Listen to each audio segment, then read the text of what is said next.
So let's take a look at this week's internet weather. Taking a look at the most probed ports, the top 10. Once again, 23 is in the top spot. That's Telnet. 445 is up one spot. That is SMB. 1911 is this Niagara Tritium AX, which we believe is for HVAC systems and building control, stuff like that. 22 TCP is SSH. 80 TCP is general web stuff. That's up 4. That might be a result of a recent Apache Struts bug that came out. I can't really say because it's mostly flow related, but that's the big web vulnerability of the last week or so. So I tend to chalk it up to that. 1433 is Microsoft SQL Server. 21 TCP is FTP. 81 TCP is a web port. I believe it has to do with a specific IoT device. 5555 is Android Debug Bridge. We've seen a lot of scanning of that for a long time. It comes in and out of the top 10. You can see it's up 5 spots this week. And the last one is 3389 TCP. That is Remote Desktop Protocol. Now, in terms of the most sources probing, again, last one was most probes. This is most sources. This is more indicative of a botnet, whereas the previous slides would be more indicative of maybe a small handful of sources really hammering hard trying to scan the internet for those ports. So 445 is in first, 23 is in second, 8080 is in third. 8080, again, is another one of those web ports that has a whole bunch of different things on it. I'm not really sure what puts it in the third place for this week. Could be anything. 5555 we talked about is Android Debug Bridge. 5431 is related to a Broadcom UPnP bug. So Universal Plug and Play is sort of a feature that's supposed to be used on the inside of a network. And I guess some devices expose it to the outside, and there is a vulnerability in that. 8081, again, is another general web port.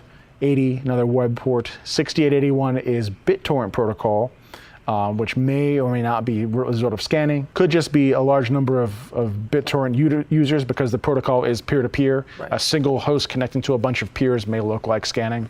80 ICMP is echo request, so that's someone just scanning to see if hosts are listening, or just responding on ICMP. And then 81 TCP is another common web port. So taking a look at 443 TCP, which is server message block, SMB, we actually had a bit of an uptick this week. I actually have taken a look at a longer term view of this. That spike on the right, it kind of looks like it might be, if you're looking at the whole thing, it may not be obvious, but that actually is a jump of 10,000 extra scanners over what we're usually seeing here. So something's going on there. It might just be at the start of something big, but I can't say what.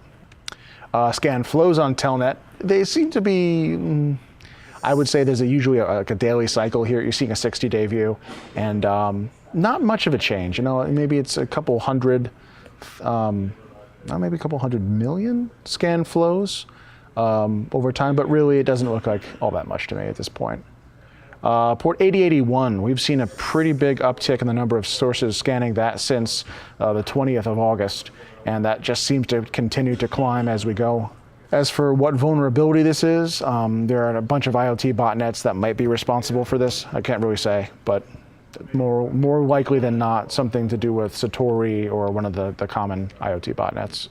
Yeah. This 5431 makes its way into the top 10 every once in a while, and usually the reason why is that there's a certain spike, the certain cluster of devices that's scanning for it.